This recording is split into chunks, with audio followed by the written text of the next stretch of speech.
does say that some way, somehow, we've not been adhering to the standards and the recommendations that has been, meted out to us as a populace. And it means that more and more public health education has to be disseminated to send the alarm that, we ought to be more cautious, prudent with our sexual lives. We need to practice safer sex. We need to re-examine the type of sexual activities that we engage in. And we also need to look at educating not just teenagers and older adults, but also young children. So even our health education or family life education module within the school curriculum needs to be curtailed. It needs to include HIV and sexually transmitted diseases education, and that education needs to be translated or liquefied in a language that is conducive to children, that they will understand the content of it and will begin to make the necessary changes that's possible. So it's not one that should be advocating for the education to begin merely when your child is 13. It means that we need to go back to the drawing board and begin the education from since the child can begin to understand their body and how it works. So from since your child can understand, well, an erection compares to a flaccid penis, and could understand the changes that's going on in his or her body, you need to start that conversation. I know we always start that conversation in light to sexual abuse, but we must inculcate it to sexual health and diseases eradication. I agree with that. Is water the new secret to losing weight? A study of nearly 10,000 adults ages 18 to 64 showed that staying hydrated by drinking water and eating more water-loaded fruits and vegetables could help with weight management, especially if you're overweight or obese. Staying hydrated is good for you no matter what, and this study suggests it may also be linked to maintaining a healthy weight. The findings suggested that hydration may deserve more attention when thinking about addressing obesity on a population level. Being dehydrated can mess with your mental, physical, and emotional health. Numerous studies show attention, memory, and mood can be damaged, and physical distress such as headaches, constipation, and kidney problems can result. They found that staying hydrated, which helps your heart pump blood more efficiently to your muscles, which then makes them work more efficiently, was especially important for anyone with a body mass index BMI over 25, which is technically overweight and unfortunately applies to all too many of us. The study found that hydration and BMI obesity are associated. A bigger person needs more water than a smaller person to stay hydrated. Carlton, what are your thoughts on that, and what are some of the ways that we can find out if our body has enough fluids? So if you find that you're feeling thirsty very frequently, that is one way that you could recognize that your body requires more water. And that doesn't mean that you have to drink more juice. So it means that water is different from juice. Water has no sugar, it's pure. And that's what your body is craving for. Because you may recognize that you're very thirsty and you drink juice. You would recognize within a few minutes, your body still requires that water. Right. So there is a difference. So you can, if you find that you are thirsty a lot, if you find that you're sweating frequently, so if you find that the more that you perspire, you sweat, the more that your body requires fluid, it requires water. Okay. Dry mouth. So if your mouth is usually very, very dry, and dry mouth can also lead to halitosis. So you find that your mouth is very, very dry, your lips, your inside of your mouth is really dry. That would mean that you need to drink more water. It's because it's going to put pressure on your gums, and that could lead to even more plaque formation. So that is one of the things that you want to remember about keeping the mouth hydrated. The color of your urine as well. If you find that your urine is very yellowish, very dark yellow. Sometimes you could find it even looking a bit brownish. That could indicate that you need more water. There might be a lot of strain on your kidneys, so it means that you need to drink more water. And I always encourage people as well, Pearl, and as we've said previously on the shows, is that you need to look at your waist. You need to look at what's coming out from inside of you. It indicates if there is something festering. So if you find that, because you would recognize if you drink lots of water, what happens? If you look at it, Pearl, when it's raining, the average person drinks more water. You go to urinate and your urine is very clear, when it's raining or when it's chilly. So that's the color your urine should be most times. Okay. And it means that you're drinking more.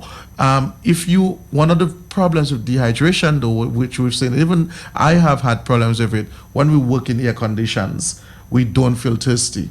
And so it's one of the things we encourage practices. One of the practices we encourage is to have your bottle of water on your desk. Well, this is the misconception with a lot of people. They feel that if they're not out in the sun, they cannot get dehydrated from being in air-conditioned rooms. Yeah, but you absolutely can. You can. You absolutely can. You can.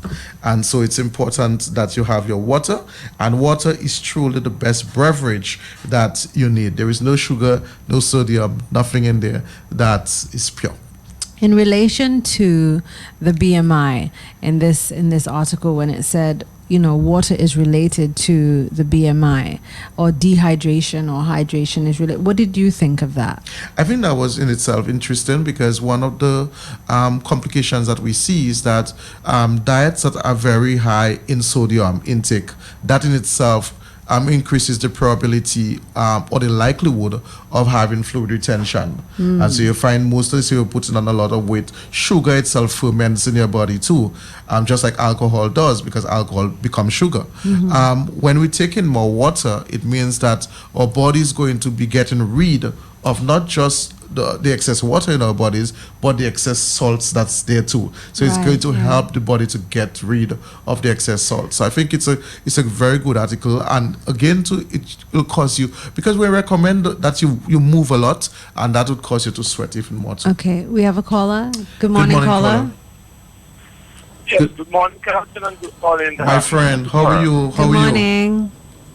I'm beautiful, such a good morning. Right now, I'm on the New Jersey Turnpike, yes, at the airport, listening to the big station. Ain't that something else? That is something else.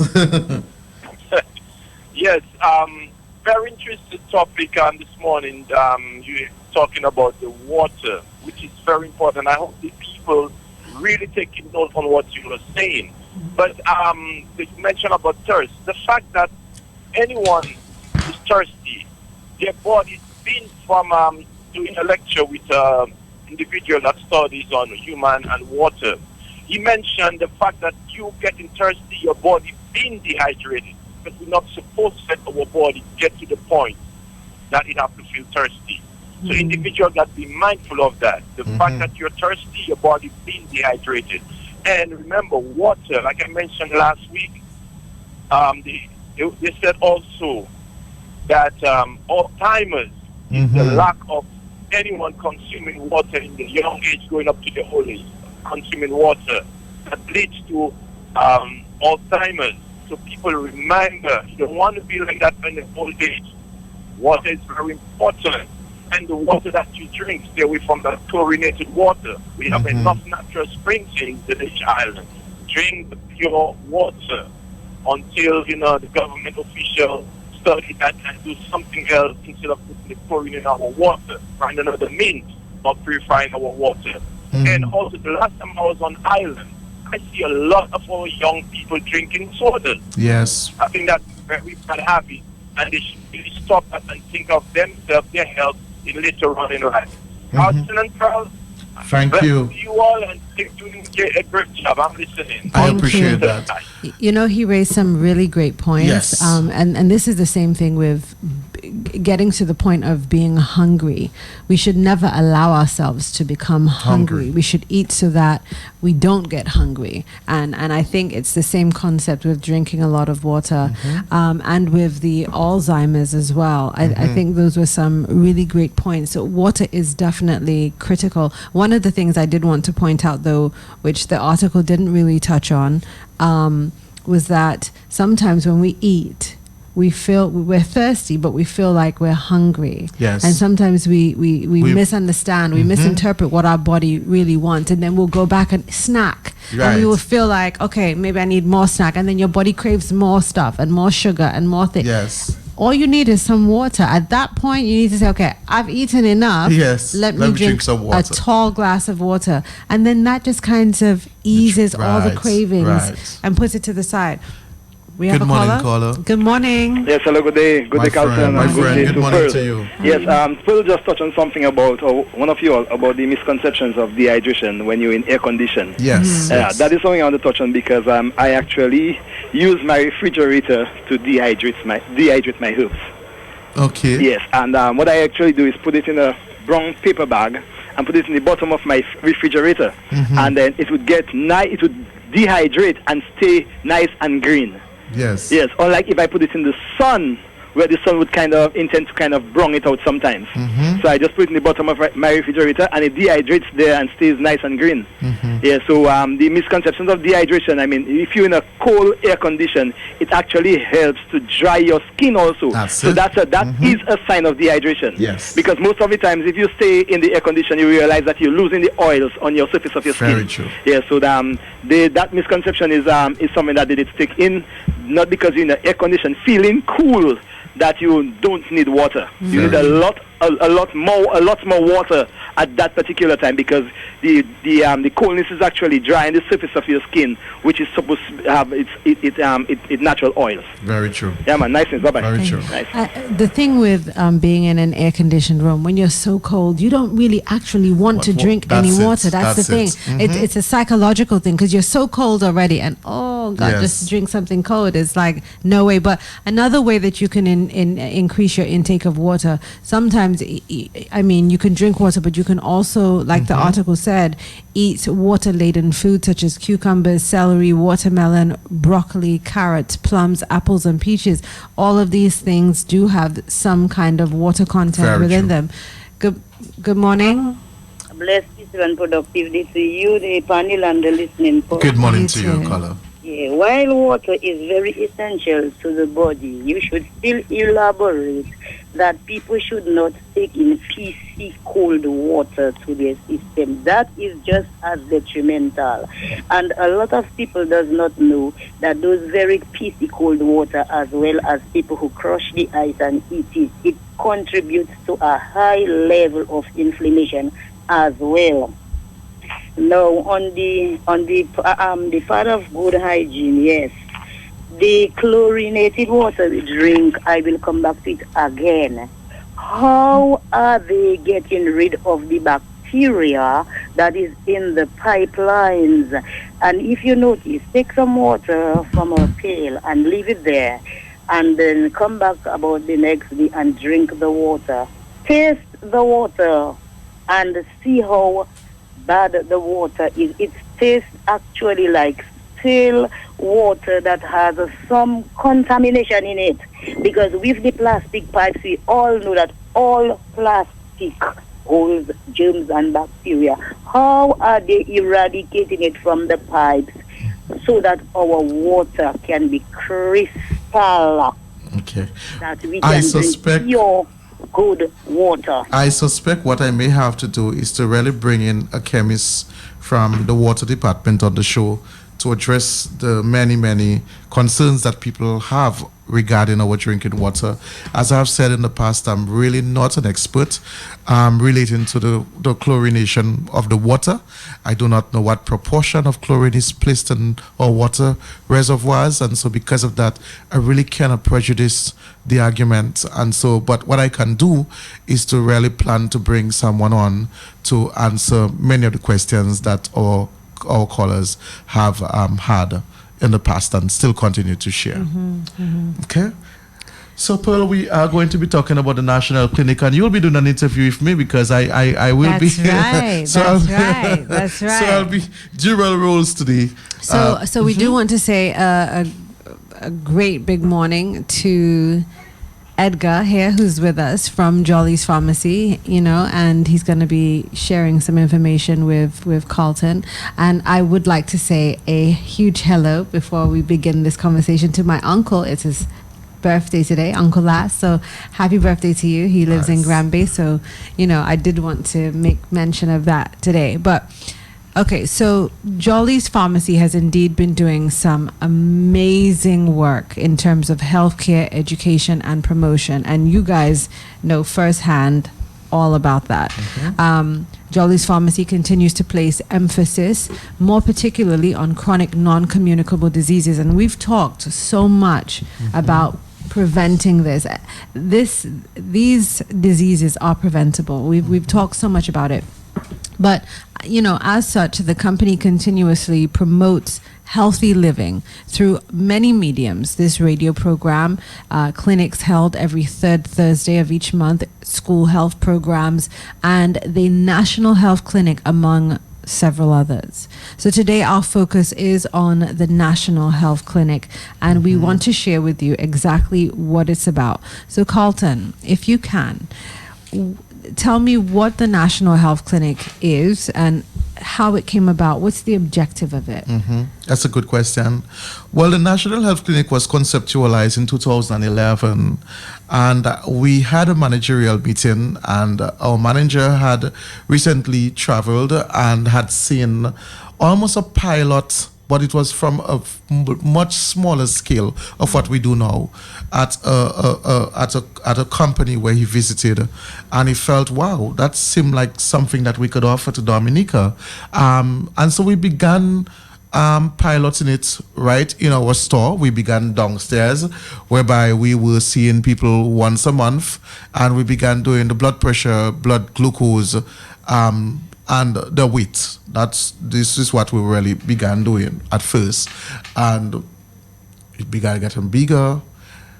And then we decided to introduce a record. So we began, we decided to design a nice diary whereby we could record the results of our clients.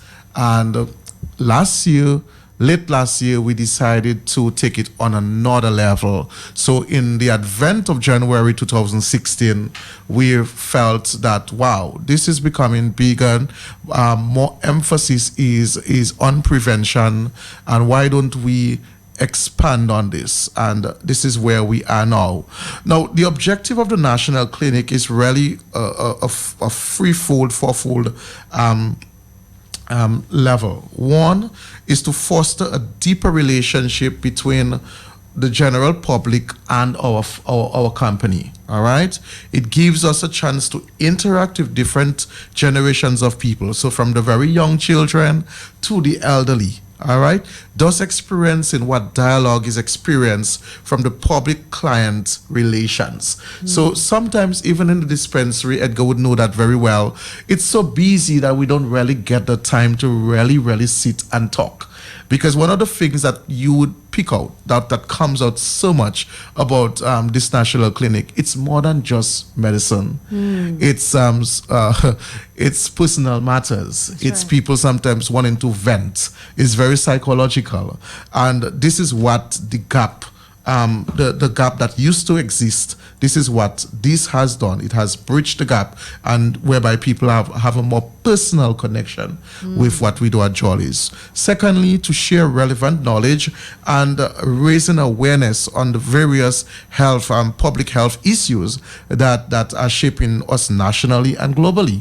I mean, everyone is talking about the CNCDs, the chronic non-communicable diseases, its impact not just on the health services, but the impact as well in terms of mortality rates. You know, that if we are not doing the right things, more and more people will die, and our working force will be diminished, and social security will begin to suffer, because our working force, we remember the retirement age now is 65. And if, you know, we don't do what we're supposed to do to protect ourselves, that means that we will have problems.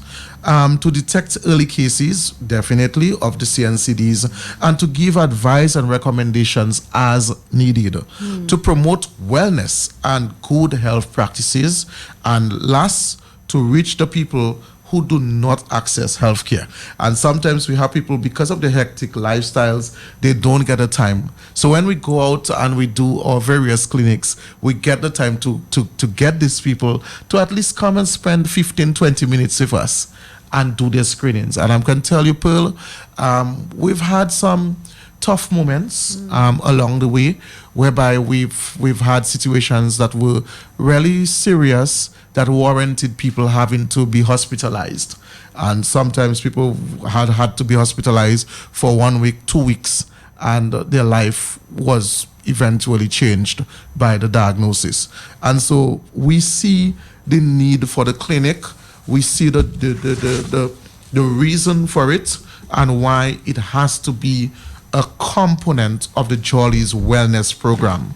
That we are not seeing, and I think Blessings always reiterates that he is so impressive, Jolly's, that we're not seen as just a money grabbing company that is just about people buying medication. But the dichotomy is that yes, it's true that we have medications for sale on prescriptions and without prescriptions, but at the same time we are trying to tell people you don't need to be on this medication if you begin to take care of yourself. That's right. That is why we are doing what we're doing. Pearl, I could tell you that the clinic takes a lot of money from Jolly's. Particularly, I mean, you pay $5 to have your blood pressure done, your blood glucose done, your BMI done, for consultation as well. You get a booklet for free.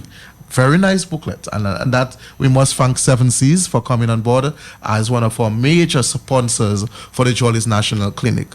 And you can get all of that done for $5. And you can imagine when we quantify, 1 minute caller, when we quantify the calculations, one strip, the glucometer, the glucose strips that we use, 25 strips in the canister, that costs about roughly $60. Okay, so we really, in a sense, that it's a giveaway, and it's a way of giving back to the many customers and anyone. You don't even have to be a patronizing customer of Jolly's to come and have your screening done. Caller, good morning. I know. No, they actually hung up. But okay. I actually believe, from listening to you about the overview and the objectives of the National Clinic, I actually believe that, you know, it's in line with Mr. Jolly's vision for what he wanted for this company. And, you know, having spoken to him recently, I know that the relationship between the patient, the client, and the pharmacist is pinnacle. It's absolutely. Yes. It's of most significance. Good morning, caller. Hey, blessings to you all. My friend, good morning. Blessings. Yeah, I mean, I don't know if I might have to go to McMurray to get a little thing I hear you using my name. Carlton and Miss Songton, blessings to you all. Good morning. Yes. Blessings. All right, I heard you played a BBC clip just now there having to do with AIDS and the statistics and all of that. That's right. Was that a BBC clipping? Yes. Well, the article was from the BBC. But the reader was a BBC reporter as well. Our very own Pearl Fountain. I don't know if the first time. That was too funny. The first time. Let me congratulate you on the way it was presented. Thank you. And these statistics are frightening, and still you notice the level of, you know, promiscuity. People just go around and having fun. Life is short, so see who had. These kind of concepts, they are very detrimental to the well-being of anybody.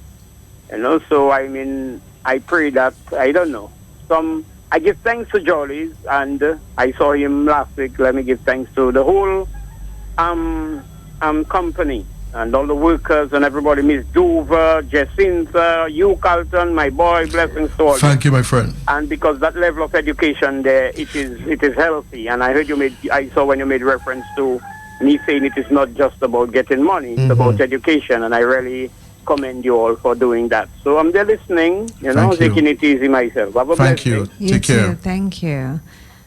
That was really kind of him to say. So, Carlton, can you share with us and maybe Edgar can also chime in here.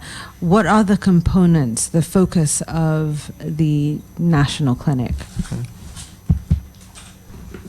Good day. My name is Edgar John Baptist, public health educator at Jolly's Pharmacy. Well, basically the components of JNC, what we really strive to give to the general public, we have several components of our newly designed Jolly's National Clinic, which includes Health Vibes, this very radio program. There's UFit, entails the gym, University Fitness. There's Health in Focus magazine, which I do the writing. I write for the Health in Focus magazine, edited by Mr. Carlton. There's the school health program, because targeting the school health is a very important component, because basically health is intricately linked to where we live, work, play. So starting with the young people, trying to target them at such a young age, that's very critical. Then there's the corporate screening and community screening, and also various health education talks, lectures, and so on. So Edgar, let me just ask you, you spoke about the corporate screening. What does it entail? What do we do when we get there? Well, the corporate screening, what we do, basically the correlation between healthcare and vitality of our people is very important. When we initiated the corporate screening, we wanted to get into the workplaces, because, as I mentioned, health is intricately linked to the places where people work. So that would be a very suitable place to start with, because what we see, we screen for CNCDs, like diabetes, hypertension. We do cholesterol testing. We screen for obesity, because right now obesity is an epidemic. It's now considered a disease by the WHO, World Health Organization. So we screen for all these CNCDs, and it's all about health promotion and trying to.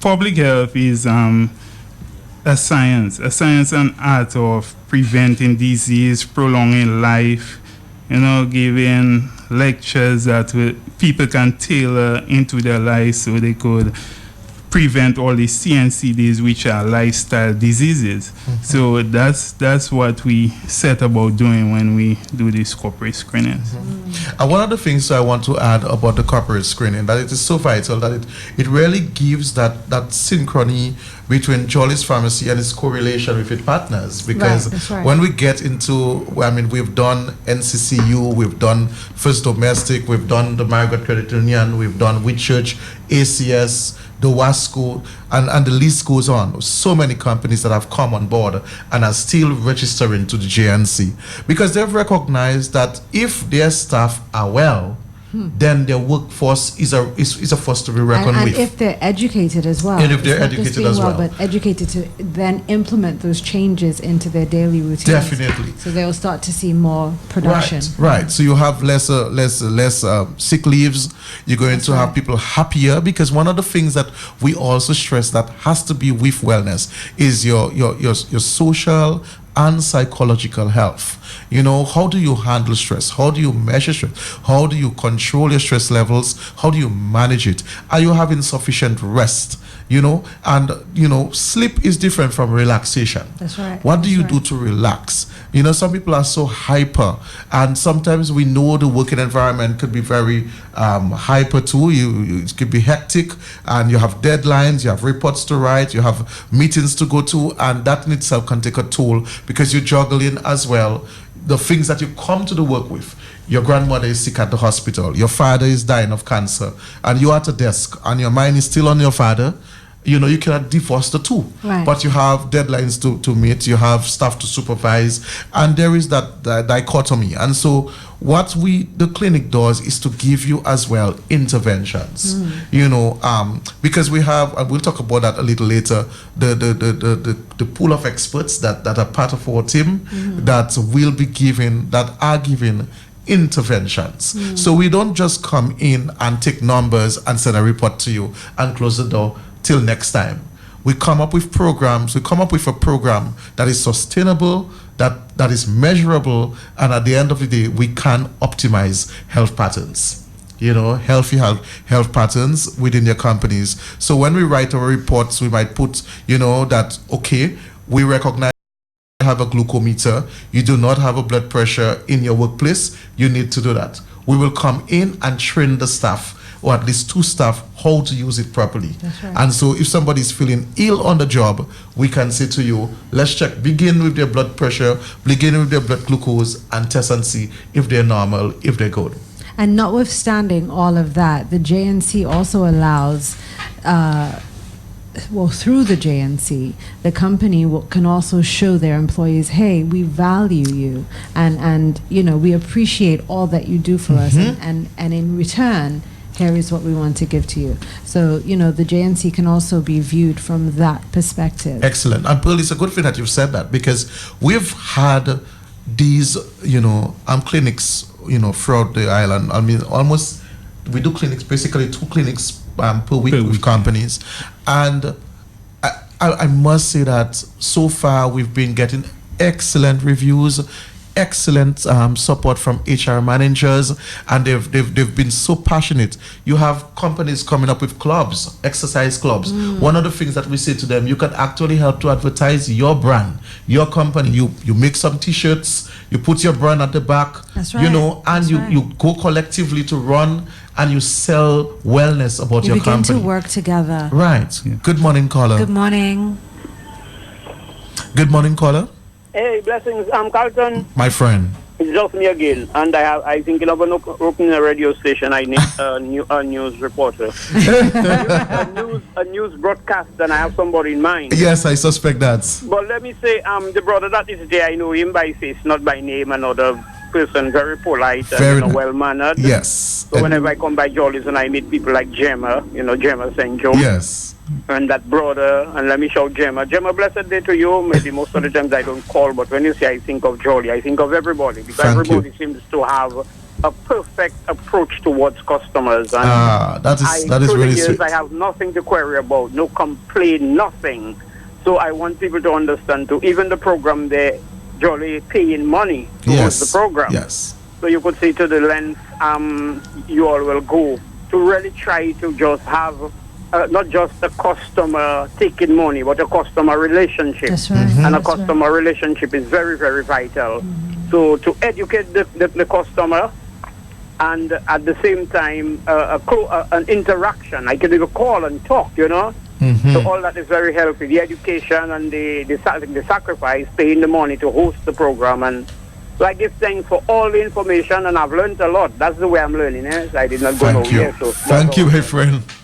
Thank you. I want to touch on something he said, and this is why customer service is so important, is so vital to the longevity of a company, and it impacting the general public.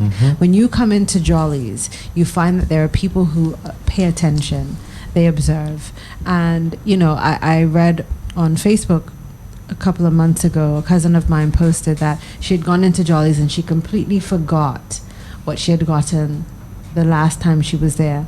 And one of the staff members said, "Excuse me, are you looking for this? This is what you got the last time." And she was so amazed by that. She could not believe it.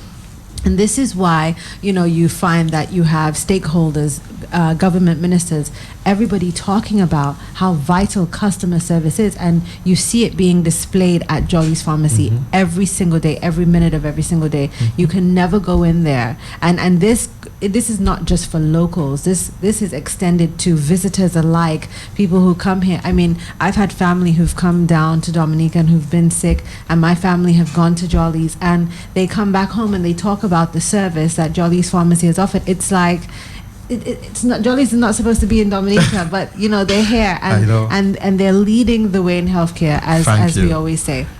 I also wanted to talk briefly though, and I really endorse what you've just said about our hardworking staff and what we really. It's true. I mean, we are still working to craft it and make it better, and you know, there is never a limit to customer service. What we've been stressing about is one, to make our sales educated, an educated one. And to make the customer service an experience that is second to none. And those are the two key components that we've been really pushing out with our staff. And I think more and more we are seeing the results because it's becoming tangible and people are now noticing. I wanted to ask you though, with these clinics that the JNC, the clinics that you guys hold, what are the statistics? What are the trends that you're seeing among our population? Okay, so both Edgar and I are going to discuss that. I'm going to start with, and then we will say some of them. What we've been seeing though, Pearl, and I really like that question because I really want to get that out there.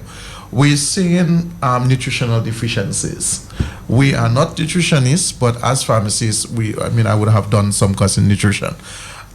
We're seeing deficiencies. We're seeing people who are malnourished, and being obese is a sign of being malnourished. You know, years ago it was the opposite, that you had to be mega.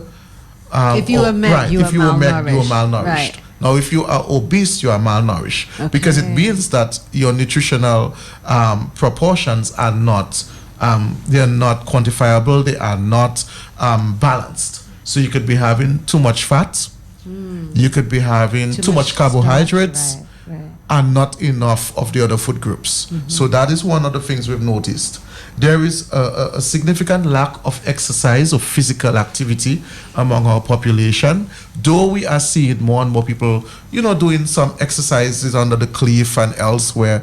But when we go up, because the clinic is diversified, it's not censored only to Roseau. So we go to Marigot, we go to Lapland, we go all over the place, and we are seeing that similar trend.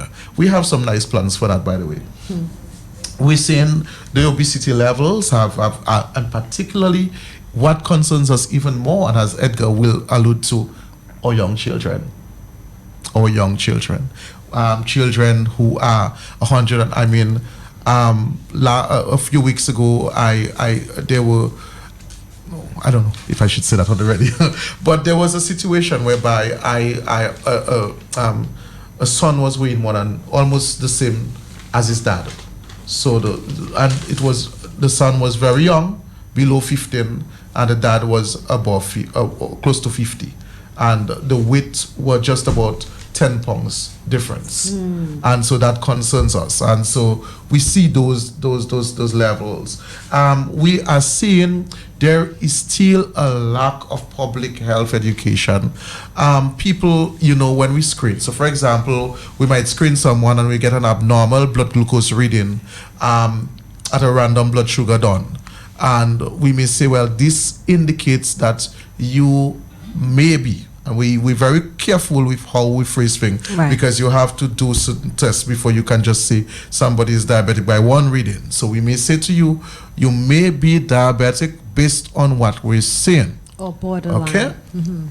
And you may ask, what can you tell me about diabetes? And very few people know very little. So the people will just jump and tell you, well, it can cause blindness. So they get to the complications. But to understand the disease and whatever, you still hear the myths about, if I sat on a hot stone, I might have gotten diabetes that way. You hear certain myths. And it tells you that there is still a lot of education that has to be pumped in the society that people need to know. We're recognizing that people are not reading enough. Brochures are out there. They're at the health centers. We ourselves go to the Ministry of Health Promotion Unit and get brochures. And people don't take brochures. They don't want to. They don't read. I don't know if they don't want to read, but people don't. Even when you give them, they throw it aside. Well, this is why the word says, my people perish for a lack of knowledge. Go ahead. Good morning, caller. Yes, blessings again. While health is supposed to be our wealth, what facility do we have here that is well equipped recreationally so that young people can go and exercise their hyper, especially the barefoot man who sometimes cannot even eat a meal and will not have finance to pay to go out and exercise in place? How many facilities have we got in this country and where are they? Thank you, I'm listening. Okay. I Pearl, you want to comment on that first? I do, because it doesn't always have to boil down to a facility. There's a stadium. You can go running. You can walk. Gardens. You don't have to drive everywhere. You can. There's so many things. There's the gardens. There's hiking. That you can involve yourself in so many different things. You can go swimming. Listen, hello. You don't actually need a facility to say, I'm going to take the initiative to work out, or go in your backyard, get some stones, get some heavy rocks, lift them up. They can be weights. We can improvise, people. We can improvise. I agree with you. There's so much that we can do. Because if you look at back in the 1980s, we didn't have many, or most of our savannas were still overgrown with grass, and we ran and we did things. We skipped more. We skipped. Played more. We had jumping ropes. We had so many different things. So there is no excuse as to we don't need no formal, gated, Well, see, here's the thing. Here is the problem. Years ago, you would have one main pipe on the road, right, and children had to go and carry their buckets of water, right? Now everybody has the leisure of having everything in their homes, at their home. Everybody drives everywhere. Nobody wants to walk. Nobody wants to run. You see very few people taking activity very seriously. And I don't think that, and I can just very well imagine where that statement would follow, where it would continue to go. But we don't need to have a facility in order to say, I'm going to take my health into my own hands and do something about it. Definitely. There are hills. Dominica is mountainous. I mean, I walk up and down the hill where I live. My son does the same thing. Right. So we are not limited. And if that's how we have to think, that we need a facility for everything, then our thinking is very limited and not progressive. So we were talking about the statistics. There were some other things that we've noticed. Well, our findings, we must say that the statistics do not misrepresent. And that is something that we are very worried about, what we see out there. A lot of lack of medication adherence. The vicious cycle of non-adherence is something that we want to reverse. This is a declining trend in health that we want to reverse. And it all boils down to public health education. Do people know why they are taking this medication? Because CNCDs, diabetes, high blood pressure, these are chronic. And that means that when you have them, you have them. There's no cure. There's no cure. They are chronic. And the people know the complications of them, but they do not know why they are taking the medication. They believe that if at some point in time they have diabetes or pressure, and at some point in time they might take the medication for a couple of months, and then at some point in time they can get a cure. But actually they take the medication to fight the complications. And you have to think about the complication. That's why we don't want to be so vicious. We don't want to be so in terms our information doesn't have to be so raw. When we tell people that the organs will fail, or CNCDs can lead to death. Not taking your medication can lead to death. CNCDs, that's one of the leading causes of death in the world. When we think about over the last 30 years in one generation in Dominica, the number of diabetics has tripled. It was 5 in every, that's according to World Health Organization reports. It was 5 in every 100 people was diabetic in 1980. Right now it's like 15 in every 100 people. So that's what we see out there. The statistic does not misrepresent, and we see it in our clinics. Yeah. We do see, and I wanted to quickly talk about, expound a little about the adherence of medicines. Many of our people, particularly for community clinics, they access the public health system. Medications are prescribed. Some of the medications are not in the government formulary, meaning that the government may not carry that particular drug, and so that client would have to go to a private pharmacy to get it. Many people don't buy them, maybe because of lack of money, we don't know what, but they don't buy that particular drug. So because they did not buy that drug, you find that the control is obscured, so you may not have good control. You find people saying, well, it's a fed time, I will put my medicine away. You find people still sharing medications. You find people cutting down their doses on their own. So rather than taking one tablet 3 times a day, I don't want to be taking all this tablet. I'm going to take it how I feel like, and I'm going to take it in the morning, once a day. So you find people actually manipulating their medications. All of these things we are seeing in the data, and what happens, we're seeing more and more complications. So that's where, because there was no control, the complications begin to come. So you find this particular man goes down the road with a pair of sleepers. He's diabetic. He's not taking his medication as he's supposed to. He feels like taking his metformin once a day when it was supposed to be 2 tablets 3 times a day, whatever it is. A nail gets into his feet. The nerves endings are dead in his feet. He doesn't feel the nail has gotten into his feet. He goes home. He goes to bed. The nail stays in there for about 5 days. Then he ends up recognizing something is wrong. Goes to the hospital, takes him on the ward, recognize that this major infection has occurred, cells begin to die, call the surgeon, amputation, his life changes. Simple as that. Yeah, but not only is that negligence, right? You get the medication, but I have an issue with, government taken the initiative to say, I'm going to give this medication to you because this is what we have to do as a country. We have to take care of our people. But then you abuse that system as well, and you don't take the medication. So not only are you wasting it, but you're also being negligent to yourself. I love that point. This makes absolutely no sense to me. Why we think that it's okay to abuse a system that is trying to help us, which essentially they really don't have to do that. And then you don't take the medication, and then you wind up getting sick, and you wind up getting your leg amputated, which costs government even more money. Hello. I mean, we have people who we see a lot of people under emotional stress too. That concerns us because it means that mental health issues might be escalating, depressions, thoughts of suicide, that type of thing.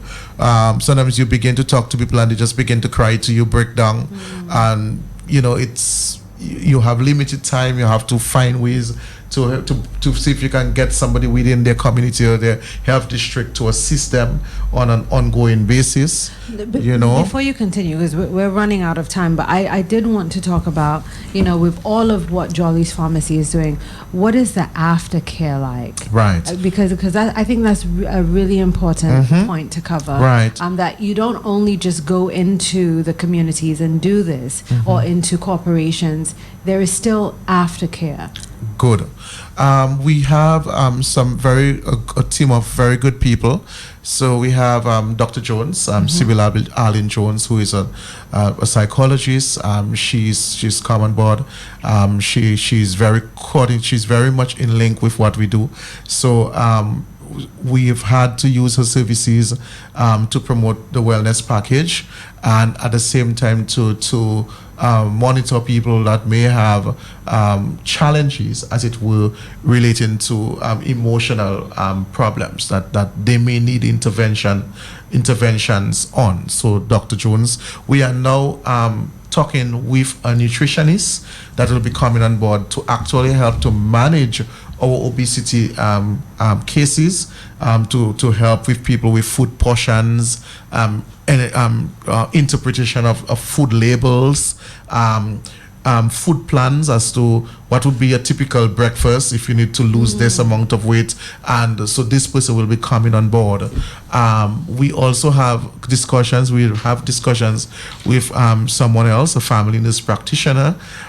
So we have a pool of people. We also have the HIV unit on board with us, and so when we do the community clinics, they will also be doing HIV screenings as well, which is also going to be in line with general sexual health screening. So all of this, I mean, it's becoming so huge and so exciting, and I really want to thank all of the companies and the communities that have embraced our national clinic. The very, very, very first set of people, which is our local customers who embarked with us and decided to be a part of what this Jolly's National Clinic is visioned to effect. And so we are really, really happy that you've seen the need for it. We want to say that we have different packages. It depends on the number of staff that your company has. Our list fee is $500, or the most we charge right now is $2,000. And I can tell you that when we do the calculation, so if we, for example, we come in to do a clinic for a company 320 people, basically each staff is like $3.11. There is no way you can get those types of services for $3.11. Nowhere, no part of the world. And this is what, so it's not about money for us. Right. It's really not about money. And I can honestly say that whenever you have returned from a clinic, Carlton's excitement, he's so excited about the clinics that they do, that they go to, that they hold, and I mean, you can just tell that it's something that they love to do. Jolly's Pharmacy is always about the client, the patient, and their well-being. Right. And Pearl, one of the things I want to say too is that quickly, we do a lot of public health lectures and education. Last week we were at 3 locations. Fort Young was having a week of wellness, which was really good. Kudos to Fort Young. They invited us, so we spoke on the CNCDs. We had a lecture on that. We were at UE as well. UE invited us. We gave a lecture at UE on Wednesday, and on Thursday we were at the social center where we met with all of the teachers, about 30 teachers at social center, where we spoke about child's health and safety. And so more and more the information is getting out there.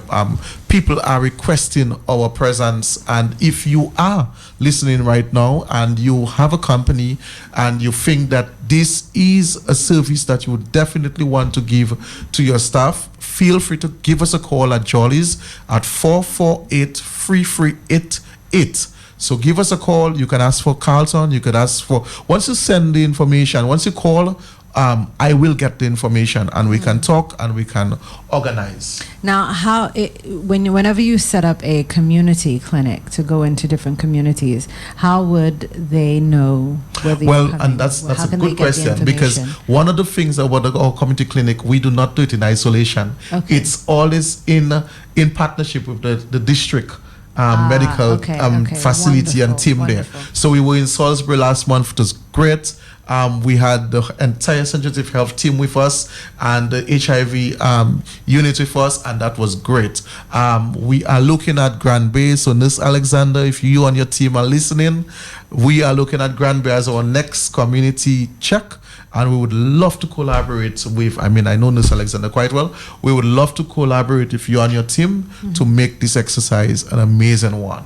Okay. Listeners, this was an exceptional show today, I think, sharing this information, and we thank you for tuning in with us. I'm Pearl Fontaine Butler. I'm Carlton Langwood. See you next time on Health Vibes. And thank you to Edgar for being here today. Thank you, Edgar. Thank you. All right. Take care, guys. Bye-bye. You were listening to Health Vibes, a production of Jolly's Pharmacy Limited. This is Reggae Power.